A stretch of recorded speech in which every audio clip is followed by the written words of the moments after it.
Former President Donald Trump and Vice President Kamala Harris are focusing on the so-called blue wall with stops in Michigan and Wisconsin. The final weekend ahead of Election Day marks the end of early voting in most states, including Georgia. CBS's Christian Benavides reports from Atlanta. As the race for the White House is entering the final weekend, former President Donald Trump and Vice President Kamala Harris are making their final pitches in Wisconsin Friday night. I will give a middle-class tax cut to over 100 million Americans. We will enact the first ever federal ban on corporate price gouging on groceries.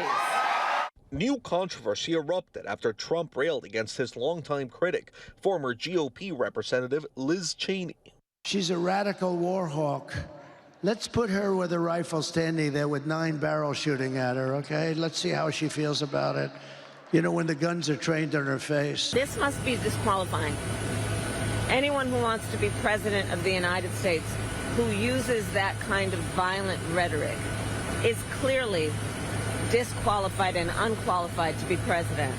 Cheney helped to lead the congressional committee that examined the former president's role in the January 6th insurrection. Trump doubled down on his remarks during a stop in Michigan Friday. If she had to do it herself and she had to face the consequences of battle, she wouldn't be doing it. So it's easy for her to talk, but she wouldn't be doing it. Here in Atlanta, a steady flow of people came to this polling place in the Buckhead neighborhood for the final day of early voting here.